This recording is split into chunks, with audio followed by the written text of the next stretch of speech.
Magandang hapon, Pilipinas. Live mula sa Pag-asa DOST. Alamin na po natin ang latest sa lagay ng panahon.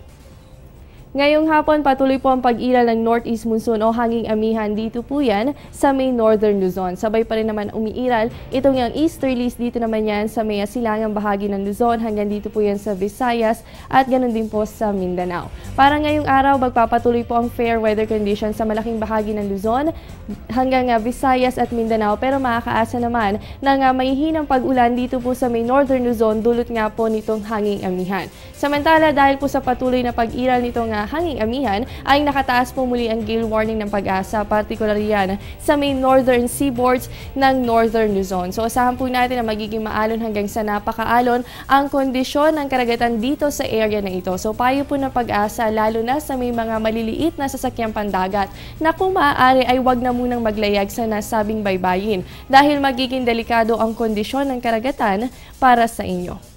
At mga kababayan, ganap ng isang tropical storm ang bagyo sa labas ng ating Philippine Area of Responsibility. Ibig sabihin lamang yan ay mas lumakas pa ito. Alas 2 ngayong hapon, namataan po ang bagyo 3,000 kilometers east-southeast ng southern Mindanao. Ayon kay Pag-asa weather forecaster Hiner Kitlong, posible na sa araw ng Biyernes ay pumasok po sa loob ng boundary ang naturang bagyo. Patuloy naman ang monitoring ng Pag-asa kaugnay sa maaaring pagbabago nito. At dahil po ito ay nasa tropical storm category na, binigyan na ito ng international name na hagupit ang pangalan na nagmula sa bansang Pilipinas.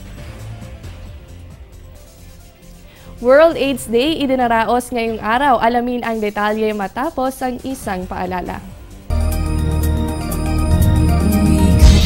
Lives of all the people, the news that you read comes alive in each page. We are committed to make your lives better. We're going strong because of you. Cebu Daily News, Cebu Daily News. Cebu Daily News. We tell it as it is. Mga kababayan, isang mahalagang araw ang December 1 lalo na sa mga kababayan nating nakikipagsapalaran sa AIDS. Itinuturing World AIDS Day ang unang araw ng Disyembre. Ito po ay para mapalawak pa ang kaalaman tungkol sa Acquired Immunodeficiency Syndrome o AIDS. Ayon sa datos ay merong 35 milyong katao ang nabubuhay na may ganitong uri ng karamdaman. Ipinapakita ang simbolo ng World AIDS Day, ang solidarity and commitment para labanan ang AIDS. Kaya naman nais ipaliganap ang tamang kaalaman kaugnay dito, lalo na ang prevention. A for abstinence, B for be faithful. Makakabuti para sa inyong kalusugan kung iisa lamang ang inyong karelasyon. C for careful sex, maging maingat sa pakikipagtalik. D for don't share needles, syringe or other equipment used for injection.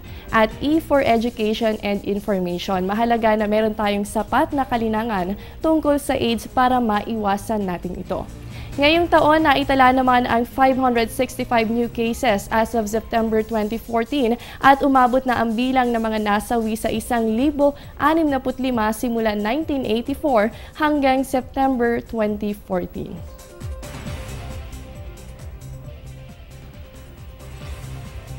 At yung munang latest mula dito sa Pag-asa DOST, manatiling nakatutok sa Panahon TV Express kung saan walang pinipiling panahon ang pagbibigay impormasyon. Ako po ang inyong nakasama, ang inyong weather body Jessie Basco na nagsasabing walang dadaig sa taong may alam at laging handa. Magandang hapon.